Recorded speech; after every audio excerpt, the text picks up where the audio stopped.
नमस्कार प्यारे विद्यार्थियों, मैं राकेश जांगिड़ आपका अपने YouTube चैनल पे स्वागत करता हूँ और इस वीडियो में हम परफेक्ट टेंस पढ़ने जा रहे हैं। सबसे पहले आपको ये देखना है कि एक हिंदी वाक्य में कैसे पता लगाएं कि ये टेंस प्रेजेंट परफेक्ट है। तो इसके लिए आप देखेंगे कि हिंदी वाक्यों की क्रियाओं के अंत में आपको क्या मिलेगा? चुका है, चुकी है, चुके हैं, चुका हूं, चुकी हूं, अथवा आ ई ए के बाद आपको है मिले। ठीक है, इसको हम समझेंगे। आई ई ए के बाद है मिले तो वो कौन सा टेंस होगा? प्रेजेंट परफेक्ट टेंस होगा। तो आपको ये ध्यान रखना है कि चुका है, चुकी है, चुके हैं, इस प्रकार के शब्द आए तो वो परफेक्ट टेंस होगा। ठीक है, अब इसके अलावा इस टेंस में ज्यादातर जो वाक्य आपको मिलेंगे उसमें चुका है, चुकी है नहीं मिलकर आपको मिलेंगे आ है, ई है, ए है। कहने का मतलब है जो क्रिया का अंतिम जो अक्षर होगा उस पर मात्रा किसकी लगी हुई मिलेगी आपको? या तो आ की मात्रा मिलेगी, या ई की, या फिर ए की, और उसके बाद है आपको मिलेगा। तो इस टेंस को पहचान करने के लिए आपको यह ध्यान रखना है कि उस वाक्य के अंत में या तो आपको चुका है, चुकी है, चुके हैं ये शब्द मिलेंगे, या फिर आ ई ए की ध्वनि के बाद, मतलब जो अंतिम जो शब्द है उसमें लास्ट में आ ई ए की मात्रा लगे और उसके बाद है, इसका मतलब वो प्रेजेंट परफेक्ट टेंस है। तो इस प्रकार आपको एक हिंदी वाक्य की पहचान ध्यान में रखनी है। तो जैसे हमने present continuous, past continuous, future continuous, मतलब जैसे हमने कंटिन्यूअस टेंस सीखा था वैसे इसको सीखने की कोशिश करेंगे। जैसे इसकी पहचान के लिए आप कीवर्ड क्या ध्यान रखोगे? प्रेजेंट और उसके बाद परफेक्ट। तो प्रेजेंट की पहचान क्या होगी? है, मतलब आपको वाक्य के अंत में है, हूं, हो मिले। और परफेक्ट की पहचान क्या होगी? फिर चुका। ये हर बार नहीं होगा, ये आपको समझना जरूरी है।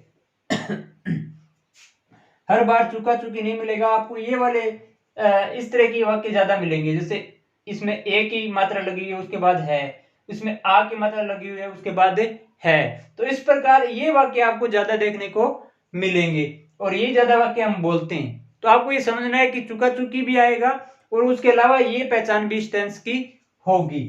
तो सबसे पहले हम देखेंगे कि ये टेंस बनता कैसे है। तो सबसे पहले हमने जैसे कंटिन्यूअस टेंस बनाया था, जैसे बी प्लस वर्ब की फोर्थ फॉर्म से क्या बनता है? कंटिन्यूअस टेंस बनता है। उसी प्रकार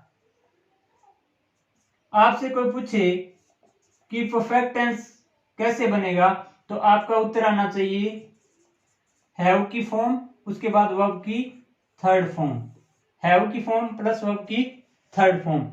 अब बात करते हैं तीनों टेंसेस की, जैसा हमने उसमें किया था। मान लीजिए ये प्रेजेंट है, कौन सा टेंस है? प्रेजेंट है, तो हैव की प्रेजेंट फॉर्म आ जाएगी। मतलब आप क्या लगाएंगे? हैज हैव प्लस वर्ब की थर्ड फॉर्म। अगर आप बनाते हैं पास्ट परफेक्ट तो हैव का पास्ट रूप हो जाएगा, क्या होगा? हैड, उसके बाद वर्ब की थर्ड फॉर्म। अगर आप फ्यूचर टेंस बनाते हैं, फ्यूचर परफेक्ट टेंस अगर आप फ्यूचर परफेक्ट टेंस बनाते हैं तो फ्यूचर परफेक्ट में आप क्या करेंगे? फ्यूचर नाम लेते ही आप क्या लगा देंगे? शैल या विल में से एक लगेगा। उसके बाद जो हमने ये कॉमन लगाई ये इसके आगे रख दो, हैव प्लस वर्ब की थर्ड फॉर्म। इस कॉन्सेप्ट को समझने का प्रयास करें कि परफेक्ट टेंस कैसे बनेगा। अब आप देखेंगे कि परफेक्ट टेंस कैसे बनता है हैव प्लस वर्ब की थर्ड फॉर्म से। तो प्रेजेंट परफेक्ट कैसे बनेगा? हैव की प्रेजेंट फॉर्म लिख दी हमने, हैज हैव, और उसके बाद वर्ब की थर्ड फॉर्म। पास्ट परफेक्ट कैसे बनेगा? तो हमने हैव का पास्ट रूप मतलब सेकंड रूप पे लिख दिया, हैड प्लस वर्ब की थर्ड फॉर्म। ऐसे ही हम फ्यूचर में क्या लगाएंगे? शैल विल लगाना जरूरी है, फ्यूचर में शैल विल लगेगा। और उसके बाद शैल विल मॉडल्स है और मॉडल्स के बाद हमेशा बेस फॉर्म आती है। ठीक है, तो हमने यहाँ क्या लिख दिया? हैव का बेस फॉर्म हैव होता है, हैव लिख दिया, उसके बाद वर्ब की थर्ड फॉर्म। तो इस प्रकार ये तीनों टेंसेस बन जाएंगे, प्रेजेंट परफेक्ट, पास्ट परफेक्ट और फ्यूचर परफेक्ट। ठीक है, तो कॉन्सेप्ट क्या है ये समझना जरूरी है कि कंटिन्यूअस टेंस में तो हमने बी प्लस वर्ब की फोर्थ फॉर्म से बनाया था, और इस टेंस में हमने हैव प्लस वर्ब की थर्ड फॉर्म से ये टेंस बनाएंगे। अब पहचान समझने के बाद हम देखेंगे इस टेंस में दो हेल्पिंग वर्ब्स है, हैज और हैव। तो अब आप यहां देखेंगे कि ही सी इट तथा सिंगुलर सब्जेक्ट के साथ हेल्पिंग वर्ब क्या लगेगी, हैज लगेगी। ठीक है, ही सी इट तथा सिंगुलर सब्जेक्ट के साथ हेल्पिंग वर्ब हैज लगेगी। आई वी यू दे तथा प्लूरल सब्जेक्ट के साथ हैव लगेगी। तो प्रोनाउन का मैंने यहां लिख दिया है कि कौन से प्रोनाउन के साथ कौन सी हेल्पिंग वर्ब लगेगी, और इसके अलावा सिंगुलर के साथ हैज लग जाएगा और प्लूरल के साथ हैव लग जाएगा। ठीक है, उसके बाद क्या लिखा है, मैन वर्ब की पास्ट पार्टिसिपल फॉर्म अर्थात वर्ब की थर्ड फॉर्म में लगेगी। तो कंटिन्यूअस में हमने वर्ब की fourth form means ING form use की थी, और इस टेंस में हमें वर्ब की थर्ड फॉर्म में यूज करना है, मतलब वर्ब की पास्ट पार्टिसिपल फॉर्म में यूज करनी है। अभी हम सबसे पहले पढ़ेंगे अफर्मेटिव सेंटेंसेस। तो इनकी स्ट्रक्चर और जो कंटिन्यूअस में बनाई थी सेम ही होगी, जरा देखिए आप। सबसे पहले आप क्या लिखेंगे, सब्जेक्ट लिखेंगे, उसके बाद हेल्पिंग वर्ब, उसके बाद मैन वर्ब, उसके बाद ऑब्जेक्ट, उसके बाद रिमेनिंग पार्ट। अब सभी टेंसेस की अलग अलग नहीं समझकर आप एक कॉमन स्ट्रक्चर से समझो कि इसकी सेंटेंस की स्ट्रक्चर क्या होती है सकारात्मक वाक्य की। सबसे पहले सब्जेक्ट रखना होता है, उसके बाद हेल्पिंग वर्ब, उसके बाद मैन वर्ब, उसके बाद ऑब्जेक्ट, उसके बाद कोई बचा हुआ भाग समय स्थान सूचक शब्द लिख देंगे। तो इसी स्ट्रक्चर को फॉलो करते हुए हम बनाएंगे, जरा देखिए। सबसे पहले है मैं लाल किला देख चुका हूं। इस वाक्य में आप क्या करेंगे, हूं आया है, इसका मतलब कौन सा टेंस हो गया, प्रेजेंट टेंस हो गया। ठीक है, चुका है, इसका मतलब कौन सा टेंस हो गया, परफेक्ट टेंस हो गया। जब तक आपके टेंस एकदम कंठस्थ नहीं हो जाए, ठीक है, और आप को अभी तक टेंस नहीं आ रहे, नहीं समझ में आए, तो उसको समझने का स्टार्टिंग में तरीका यही है, आप कई दिन तक ऐसे प्रैक्टिस करोगे तो फिर अपने आप समझ में आने लगेंगे। तो सबसे पहले हमने टेंस का नाम ले दिया। अब मैंने कहा परफेक्ट टेंस कैसे बनेगा, तो आपका उत्तर आना चाहिए हैव प्लस वर्ब की थर्ड फॉर्म। ठीक है, जरा समझने का प्रयास करें।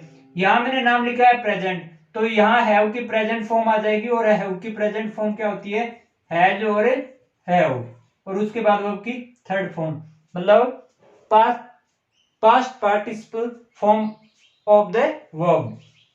इस वाक्य में आप देखेंगे कि देख चुका हूं, ये तो क्या होगी वर्ब, कौन देख चुका है, मैं, ये हो गया सब्जेक्ट, क्या देख चुका है, लाल किला, तो ये क्या हो गया ऑब्जेक्ट। तो सबसे पहले क्या करेंगे, सब्जेक्ट लिखेंगे, हमने लिखा आई, आई के साथ क्या लगेगा, आई के साथ हेल्पिंग वर्ब यहां क्या लगेगी, हैव लगेगी। ध्यान रखना पास्ट कंटिन्यूअस में आई के साथ हेल्पिंग वर्ब सिंगुलर लगती है वॉज, बाकी सभी में प्लूरल लगेगी। ठीक है, और प्रेजेंट कंटिन्यूअस में एम लगेगा जो सिर्फ आई के साथ ही लगता है। तो आई के साथ ऑक्सिलरी वर्ब थोड़ी ध्यान रखेंगे आप। आई हैव, आप देखना के लिए विजिट या सीन का यूज कर सकते हैं। विजिट का मतलब भी भ्रमण करना, घूमना, देखना होता है। I have visited the I have visited the Red fort.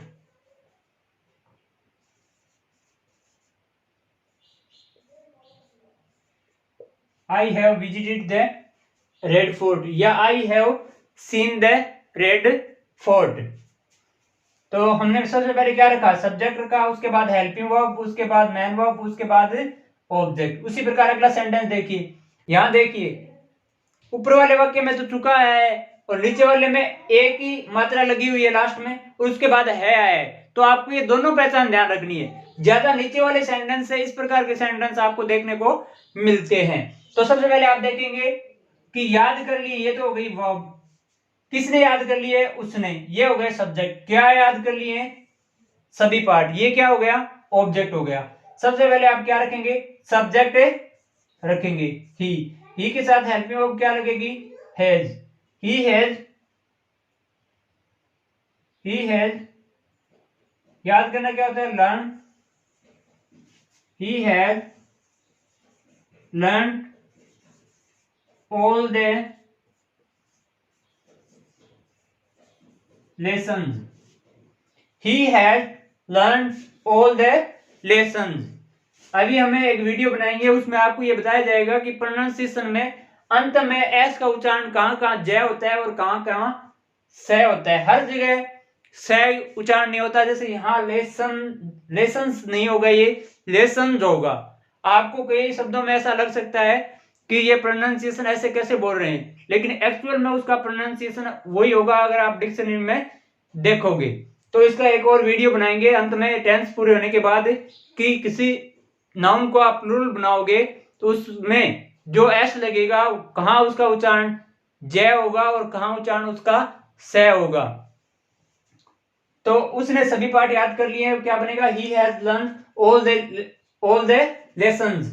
उन्होंने मुझे एक उपहार दिया है, उन्होंने मुझे एक उपहार दिया है। इस सेंटेंस में आप देखेंगे दिया, ये तो हो गई वर्ब, किन्होंने दिया या किसने दिया है तो उत्तर आएगा उन्होंने, ये हो गया सब्जेक्ट। क्या दिया है, एक उपहार दिया है, ये हो गया ऑब्जेक्ट। और किसको दिया है, मुझे दिया है, ये भी क्या हो गया, ऑब्जेक्ट। तो इस वाक्य में 2 ऑब्जेक्ट हैं, ठीक है। तो सबसे पहले हम क्या रखेंगे, सब्जेक्ट। उन्होंने की इंग्लिश क्या बन जाएगी, दे। दे के बाद आप हेल्पिंग वर्ब क्या लगाओगे, हैव। दे के बाद हेल्पिंग वर्ब क्या लगाएंगे, हैव। दे हैव, देना होता है give, they have given me ए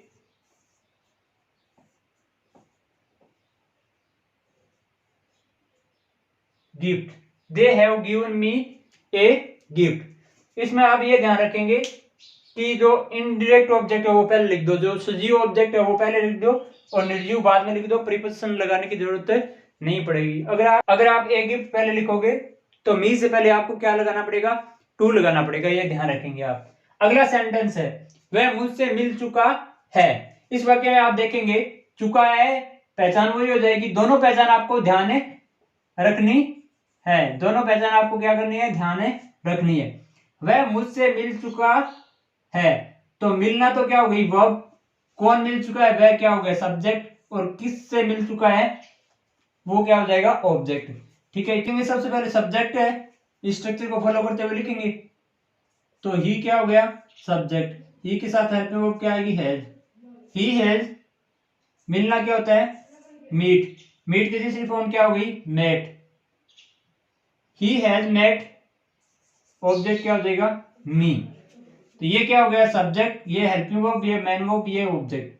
अगला सेंटेंस है, राजेश ने हाल ही में एक नई कार खरीदी है। तो यहां देखो खरीदी, ये तो हो गई वर्ब। क्या खरीदी है, एक नई कार, ये हो गया ऑब्जेक्ट। किसने खरीदी है, राजेश ने, ये हो गया सब्जेक्ट। ठीक है, ये समय बता रहा है हाल ही में।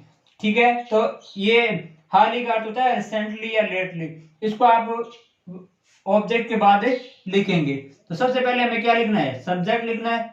सब्जेक्ट हमारा क्या हो जाएगा, राजेश। राजेश के अकॉर्डिंग हेल्पिंग वर्ब क्या लगाएंगे, हैज। राजेश हैज खरीदना, बोट, बाई। बाई की तीसरी फॉर्म क्या हो जाएगी, बोट। तो Rajesh has boat a new car